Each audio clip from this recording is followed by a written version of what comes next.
Hi, I'm Dr. Katherine Kelly. I'm a psychologist, a writer, and a speaker, and I'm very excited to be here today to be able to share my message with you. And what that message is basically to help people survive the human condition better. And what you might ask is, what is the human condition? Human condition to me is all the things that we get very mired in, the events, the turbulence, the trials and tribulations of life that we have a really hard time letting go of. And I think all of us as humans have layers and layers and layers upon layers of these factors and events of the human condition. And as a psychologist, of course, that's part of my job, is to help people figure out how to make sense of them, as well as how to kind of lighten their load as they go. And a lot of people do feel very mired down and heavy by the things within our human condition.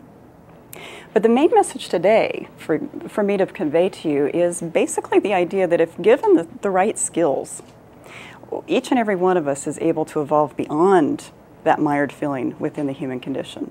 Each and every one of us can go on to evolve beyond it and become radically conscious of why we have those conditions, why we have those events and experiences in our lives. Recently, somebody asked me what is happening in my own life to cause me to want to write something about the human condition.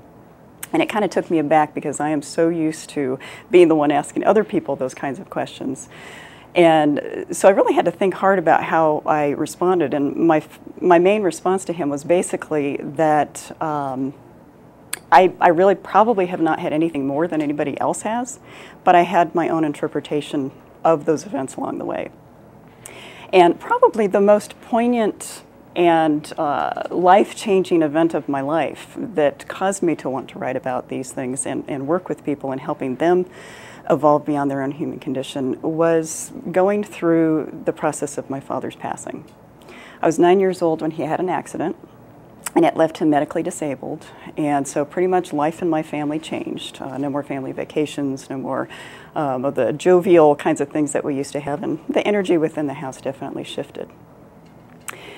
When I was 21, I had turned 21 on December 6th, and December 8th of that same year, we had to put him in the hospital. He was basically going through multiple organ failure.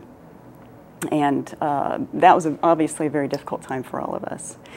He rallied for about 17 days, so we would think he was doing really well some days, and then the next day he would be doing really horribly, and then maybe the next day he was doing great. But for 17 days, this went on, and all of us, of course, were incredibly mired in the human condition, not knowing what was going to be happening. Well, on that 17th day, which just happened to be Christmas Day, we came to realize that he was not going to live.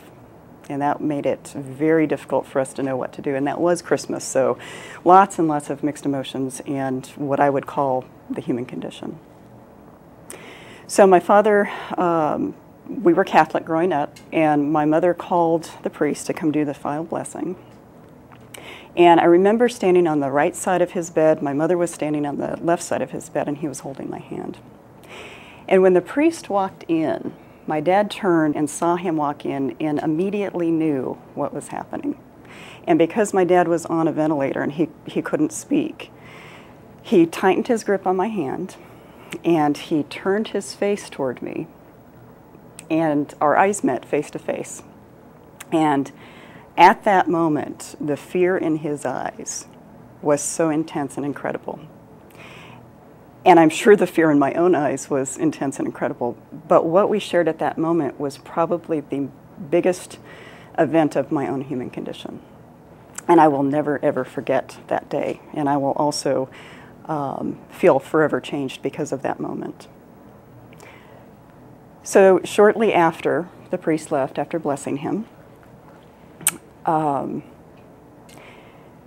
he slipped into a coma, and then basically within about 12 hours he passed on. And I am convinced to this day that he held on as long as he could so he would not die on the 25th. He actually died at about 1:15 a.m. on the 26th of December, which I think was a blessing for all of us.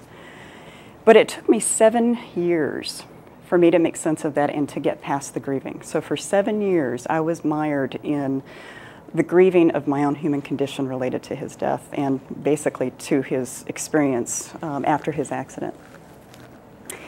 Now, granted, that's 7 years of dealing with that layer of the human condition for me.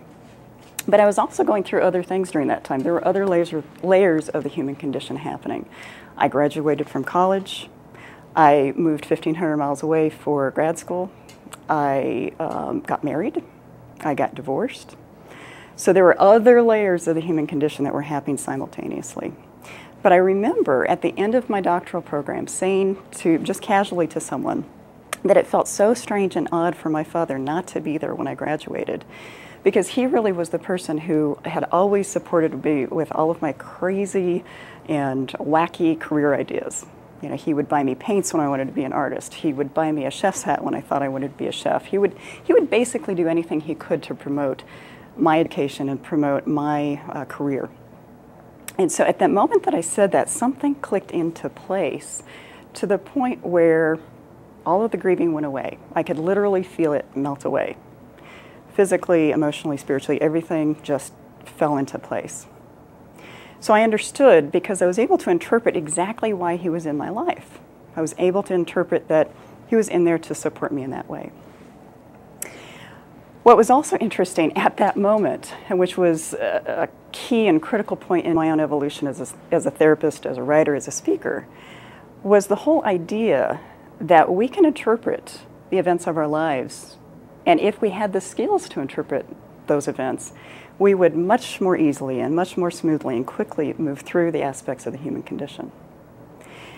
So all of these layers that I had, that I knew, whether it was grad school, whether it was my marriage, whether it was my divorce, whether it was any other thing, I set upon trying to figure out how those things had come to be created in my life and what they were supposed to be there for. And so at this point of my life, I entered what I call radical consciousness. I entered a state of basically becoming as involved and evolved in my own human condition so that I could move beyond the pain, move beyond the difficulties. And that's what I'm bringing you today, the message to you today, is the whole idea that if given the right skills, if given the right opportunities, we can absolutely go beyond and move beyond the human condition. So my question to you today is, are you ready? Are you ready to evolve beyond the human condition? Are you ready to become radically conscious? And are you ready to basically receive and accept the skills that it takes for you to evolve consciously? Thank you for listening, and I look forward to helping you evolve.